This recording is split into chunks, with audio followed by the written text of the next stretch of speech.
Welcome back, podcast family. So, we are here for part two of Paul Brunson. In this episode, he's talking to us about challenging our educational system, the way we've been brought up to think, to question, or to not question. So, we're going to be unpicking a bit more around um, challenging our traditional mindsets in this episode. And Paul is going to share a bit about his family and their approach to learning as well. So here we go. This is part two with Paul Brunson. One of the things I started doing is in the morning, I journal because I want to set my mind for the day.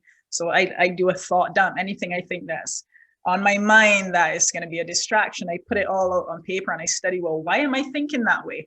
So Right. what do you think people can do to be more intentional in that sense? You gave a good example there. What are some of the other things people can do to be really intentional about that growth mindset? Yeah. You know what's interesting about this is this becomes a popular line of questions of, okay, what like almost like what should the day be like, right? What then Yeah. people start asking, okay, what does the morning routine look like? What is Yeah. the ending day routine? This is why, I think, just me, I believe in God, right? I know for some people they're like, oh, God, I don't know. But for me, I believe in God. And Yeah. so So do I I. believe, okay, good. All right. Okay. Yeah. So there you go. A value that we Yeah. share, Yeah. Mhm. and I believe we were given discernment, Mhm. right? And now very few of us apply discernment in our lives. Yeah. Even fewer number of us apply discernment to ourselves. Yeah. And I think this is where we have to be self-reflective and really look at, well, Yeah. what do we need in the day today so that I can be a better performer tomorrow, Yeah. right? So, for example, one thing that we all probably can agree with is if we get a full night of sleep, Yeah. and tomorrow we actually are more alert. Mhm. And it's important to be alert to make better decisions. So, therefore, tonight I'm going to get a full night of sleep, whatever that means to you. Yeah. That's using self-reflection. That's using discernment, because what you're saying is, you know what? I'm not going to stay up and watch that movie. Mhm. I'm not going to stay up on the phone and talk to you, even though it's my mom and I love her, but I'm not going to do it, right? Yeah. Because I need to Yeah. get this sleep so that tomorrow I'm better. And Yeah. me being better tomorrow for me means I'm actually being better for my whole family and community, Mhm. right? So, what we need to do, I believe, is to all be more self reflective and really figure out, well, then what does that mean I need to do today to be better tomorrow? What does Yeah. that mean? What do I need to do this morning to be better later today? Yeah. And when you begin to reflect on that, everyone is going to be different. Mm. Some people need forms of meditation and exercise and diet and all, like, you have to really figure out what it is for you. Now, Yeah. me being reflective, like in this zone for the last, 20 years, I now have a, very Yeah. specific formula. Mm. But the beauty is I know. Yeah. I know if I do these like 20 things today, I'm going to be optimal tomorrow. Yeah. If I do 10 of them, I'm going to be half optimal tomorrow, right? Yeah. Yeah. So this is why self-reflection is so important. And everyone is going to have a different formula that Mm. they use. Yeah. But you should go down that path of figuring out what is your formula. Yeah. Now, when you talk about these things, especially when you talk about reflection, is as I got older, I learned about reflection. As I took my own career path and so forth, I learned along the way through reading and whatnot that reflection was good for development. As you said, people have their own tools that they use and they go to. But one of the things I constantly am miffed by, and I'm still miffed by up to this day, is why aren't we learning these things in school? Why aren't we learning these soft skills, these critical skills, these real world skills in school? I think we're really missing a mark in terms of our youth. And I know in your case, you've spoken quite a bit about your family, and you said one of the things that you've done is to homeschool your children. So can you tell us a bit more about that decision, or was that convenience or whatnot? I'll turn it over to you. Yeah, great. So I completely agree with you 1000%. Right. Yeah. Everything that we're talking about now, that should be integrated into schools. There are some schools, very few, but there are some schools, Yeah. especially on the private and charter side, Yeah. that has begun to integrate these concepts. But overall, especially government schools around the world, especially schools in the Caribbean, all throughout sub-Saharan Africa, are not this way at all, because we have to, like, we all must agree that schools were created, right? And there's no argument on this, right? Yeah. So schools were created to produce workers. Yes. Now, if you look at the workers, especially coming out of the Industrial Revolution, you're talking about people who are creating widgets, people who are working in factories, right? Yeah. And you just had, like, we've literally just entered the information age, circa late 1970s, early 1980s. So we're still new in what's considered this information age, which requires a different set of skills. It's a different worker to outperform in the information age versus in the industrial age. Yeah. School systems are still geared towards industrial / early information age, but they haven't reached, where they need to be. So we have to acknowledge that the school systems, that's an issue. Then there's lots of other issues, that impact the quality of schooling. Now, what my wife and I decided to do, it was in part because we were traveling and we highly value culture. Yeah. We thought we could take our boys out of school, and we wouldn't do it permanently, right? But we would do it, especially in these young informative years, because they're ages 7 and 10. Yeah. And we thought we could give them all of the fundamentals that they would get in school, their mathematics, their reading comprehension, etc., languages. But then in addition, we could help them to develop skills that are necessary for the day and age, not only that we live in now, but what's going to be coming up down the line. Yeah. So we can introduce things like coding to them. We can force pattern recognition classes, which is why they every day, 7 days a week, they play chess, right? Nice. They're not playing chess just to play chess, become a chess master. Although if they did that, that would be great, right? Yeah. We have them in there so they can learn pattern recognition. So therefore, they'll be better with their strategy, better able to predict what's going to happen, given all this information that they're getting in this day and age, right? We had them in typing early. Like my oldest can type faster than me. He's 10 years old, right? Yeah. This is incredibly important to be able to maneuver a keyboard, quickly. So there's all of these skills that we thought, okay, we can help them to develop the foundation of these. So therefore, they'll be more prepared later in life, right? So, but the larger part of that is you have to have a growth mindset to think that. Yeah, that's true. When we pulled them out of school 4 years ago, almost everybody in our family said, what are you doing? Yeah. Ridiculous, especially, coming from Black, Caribbean house. They're like, what? Yeah. Are you crazy? Like, you don't know better than than the system. The system knows best. But that's how we've been socialized, especially in the Caribbean, especially in sub-Saharan Africa, where you still have this neo-colonialism happening and this brainwashing still happening, right? Yeah. There's this idea that the system knows best and the system is going to take care of you. But time and time again, and hopefully now, like you see, like you just look at anything, look at the response to COVID, you could see how, no, government is not in place to save us at all. It's not in place to protect us at all. Government is in place to continue the power, like the power that's held in the various political parties within government. Government is structured so that the power continues to be passed like a baton. That's really what government is about, right? And if you really can understand that, you could see that we're on our own. Yeah. We have to think for ourselves. We have to act for ourselves. But you can only do that if you believe in the growth mindset. Yeah, true. one of the biggest things I say about schools and that structure is that we aren't sent to school to learn how to create jobs. We're sent to school to learn how to get jobs. And I remember there was a fascinating case in Barbados where there was a Rastafarian community they found in a community in the bush in the hills, and they were homeschooling.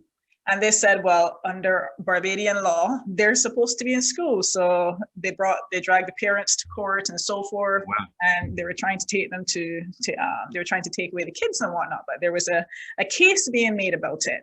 I hope I have all the details right in terms of trying to take them away. But one of the things that they did because a lot of people protested it, say, well, why can't we educate our kids in the way that we want? So what they did was that they tested the kids. They tested the kids that were being homeschooled. And what they found was that they were way past the average child for their age. So exactly. Yeah. You know, on that note, yeah. So I'm gonna try to whisper because I know it probably is. So with my boys, they were at what was considered grade level. They left school 4 years ago. Yeah. Last year, my wife and I flirted with the idea of putting them into school because we had been living in the UK for 4 years. So we thought, okay, this would be really cool for them to get the UK, school experience, also to, have friends here, that kind of thing. Yeah. So we had them tested. Mm-hmm. Now I'm whispering because we've changed their mindset. So instead of thinking to themselves, I need to be at a certain grade level, we're just throwing away that label and we're saying, let's learn, right? Yeah. Yeah. Now, when we tested them, they tested 3 grade levels higher than their current grade level. Yeah. 3 levels higher. So for example, my youngest, who should be in the 1st grade, have him doing 3rd and 4th grade work. Wow. Labeling it, right? As it's just work, right? Yeah. And that's what happens when you take advantage. And not to go crazy conspiracy theory on this, but school systems actually that's not to their advantage. Mm-hmm. It's not.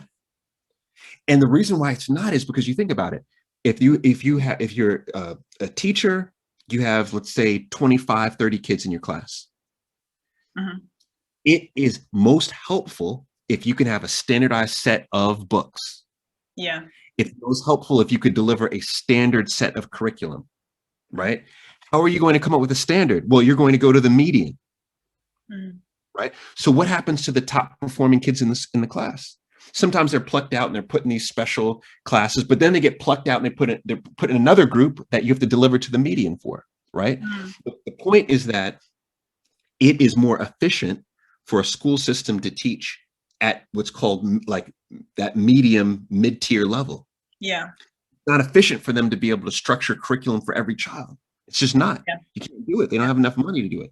But you pull your child out of school, you could do that for them. Yeah. Yeah. We had a case in our family. My nephew, he was dyslexic. He discovered he was dyslexic last year. One of the things that they said was, although he was dyslexic, he had a very, very high IQ, but because where he was, it wasn't really geared towards, as you said, that individual style teaching or so forth. What happened was he ended up being behind. So then we had to put him in private lessons, and now he's completely sped up. So I agree with what you say in terms of that setting, but it really leaves, when you think about the long-term impact on society, it leaves us quite vulnerable to be developing in a way where, let's say, it's only about getting jobs. It's only about doing what you're told. And in the Caribbean setting, that's very much the case, doing what you're told. And it's only about being successful. I think more we need a focus on, well, how can we celebrate failure? What can we do to teach people about failure and what they can learn about failure? So I think there's a lot more to be done in that sense. Yeah, absolutely. Absolutely. And what's interesting is so in my in one of my jobs at USA Today, I interview. So one one of the one of the things that I'm really proud of is I have interviewed, at least at one point last year, could have changed, more billionaires than any other journalist. Mm. And one of the interesting things, commonalities among these billionaires who are, at the top of their game in terms of their business prowess, is when you ask them about, tell me about a failure. Tell me about, my editor always wanted, find out how they climbed out of their deepest hole. Mm. Almost all of them couldn't really point to a failure. Yeah. Even times that you would read the paper and say, oh my gosh, what happened? Like your stock dropped 100%. Like what? They would still say, no, because I learned A, B, and C, and then that helped me to do. So it's interesting. They can't even they can't even label something as a failure. Yeah. Whereas in the system, we're taught, oh, regret, oh, it's terrible, oh, it's going to hold you back. But no. So I agree with you. Like the failure almost needs to be rebranded. Yeah, we used to get lashes back in the day. If you didn't get your work right, you got lashes. Oh man, tell me about it. Tell me about it. Yeah, but I remember a lot of that in terms of a lot of your interviews with those billionaires. I was so surprised because all of them started from talking of a place where they went bankrupt and they had to live with family. They had to sell everything and start all over again. And I was like, and these people are successful. And sometimes I feel like I'm on the journey because I'm still quite young in my journey. I'm okay. If I'm not bankrupt, I'm okay. But at the same time, right here to where they are, like all the way up there, and how successful they've become to just being from nothing. It really makes you think a lot differently when we're talking about what it means to succeed and what it means to fail. Yeah, and it goes back to your original point of mindset. It truly is all about that, and I mean that applies to not only our professional relationships but our personal. Same thing. Yeah. I remember around that journey, because our first podcast season, our focus was on remote work, because that's my area of expertise, remote work. We did a study on it, and when we released the findings, it was very, very heavily criticized. It was like, remote work will not happen. You are out of touch. You're out of touch with the content. And I remember at that time, I thought, okay, maybe I need to find a new drum to beat. But the way in which things turn around. Oh my gosh, you could do a podcast just with you laughing on it now. Yeah. Look at that. I mean, we don't even have to go down this one, but you already know. Remote work is the life raft, if you will, for the Caribbean. That's what we need. So you were ahead of your time. Yeah, especially in a context where we're so vulnerable to external shock. I mean, we had so many persons out of work because we're so dependent on tourism. But then, the surge settled down, but then a volcano erupted, borders closed again. So, I mean, where you go into that context where you have the mindset where you can hop online and take advantage of certain opportunities or build your brand or just offer your services, but first being able to identify what those services are. I think we really need a context or some sort of rethink into how do we develop those skills to be able to pivot in that way very quickly in the current environment. Absolutely. And this is probably a whole nother 10 episode podcast, but then you have, we gotta, what I call it is this is the new form of colonialism is you see the relationships with China. And the fact that you see every Caribbean nation, every sub-Saharan African nation going into massive debt to Chinese entities, governments, quasi-government entities, which are really government entities.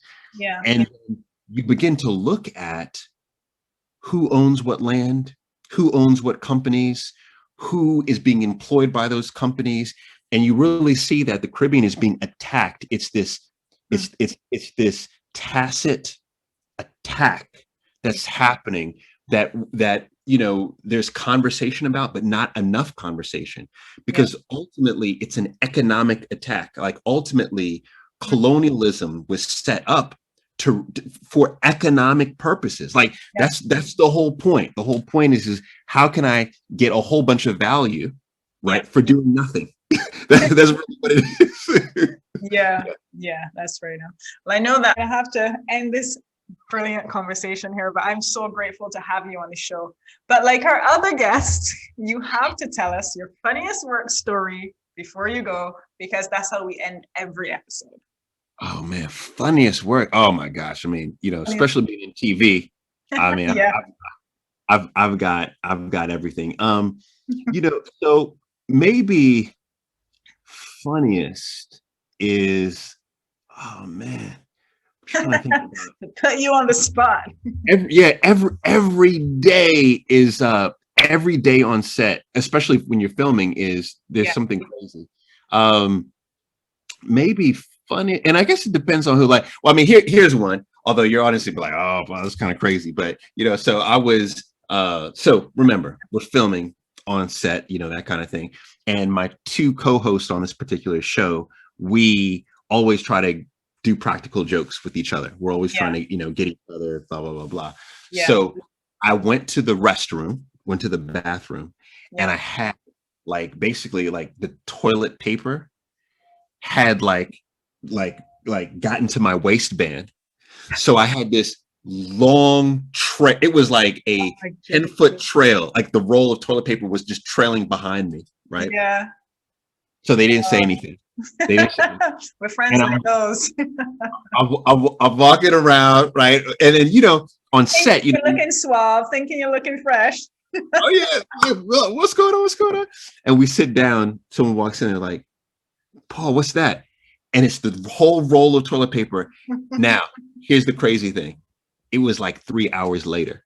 Oh, so they have me walking around for 3 hours, like filming me from the back, just like, so yeah, that was. I think it's time to question your friends groups. That's crazy. Paul, thank you so much for joining our show. Thank you for all the wisdom you shared with our audience. It was a pleasure to have you. And thank you to our audiences for showing up again and showing up every week. This has been another episode of Remotely Speaking Up. So take care for now, and we'll see you next week. Bye.